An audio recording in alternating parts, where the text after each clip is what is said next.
तो क्या पहला वेब पेज बनाने के लिए तैयार हैं?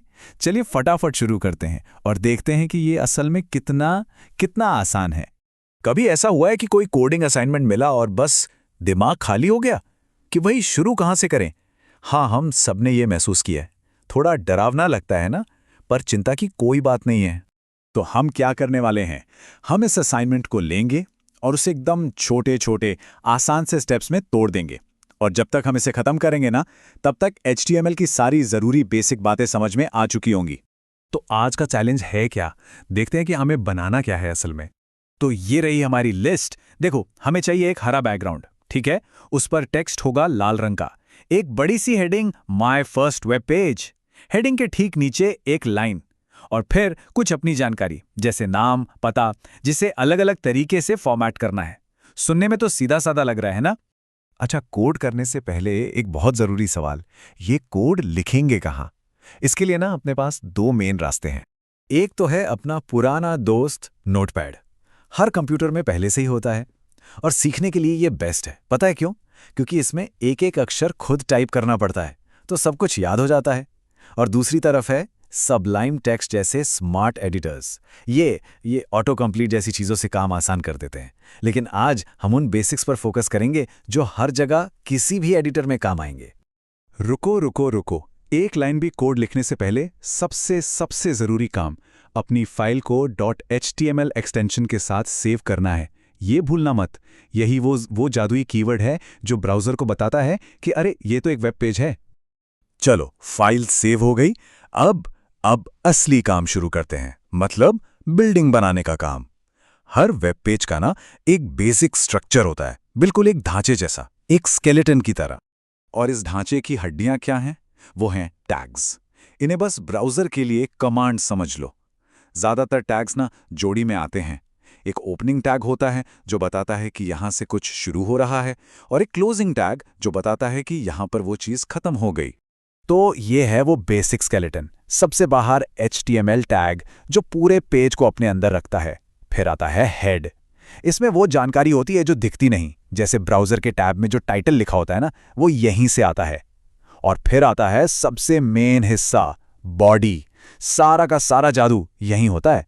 जो कुछ भी हमें पेज पर दिखाई देता है वो सब कुछ इन बॉडी टैग्स के अंदर ही लिखा जाता है।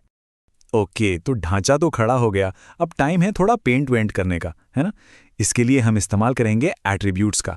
समझ लो कि ये टैग्स को दी जाने वाली एक्स्ट्रा पावर हैं। तो हमारी पहली रिक्वायरमेंट क्या थी? Green background.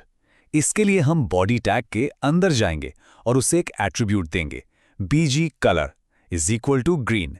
BG कलर मतलब बैकग्राउंड कलर। एकदम सिंपल। और टेक्स्ट का कलर चाहिए लाल। इसके लिए हम एक और एट्रीब्यूट यूज करेंगे, स्टाइल।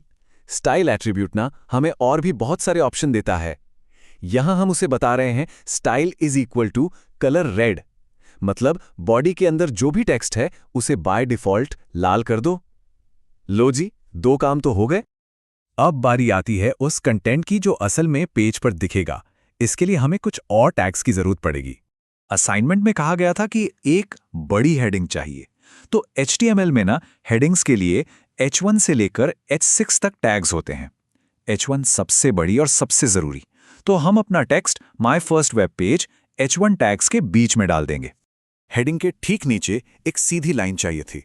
इसके लिए एक बहुत ही सिंपल सा टैग है, HR, मतलब हॉरिजॉन्टल रूल।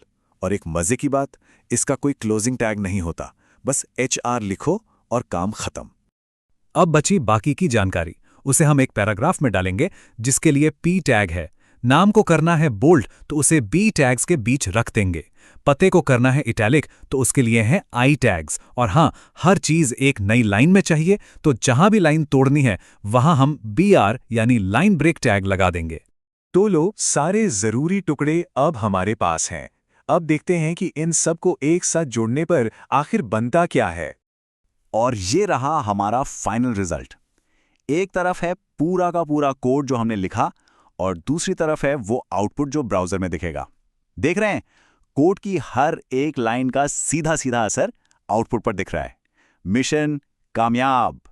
तो आज की सबसे बड़ी सीख क्या है? पहली, हर वेब पेज का एक बेसिक ढांचा होता है, HTML, हेड, बॉडी।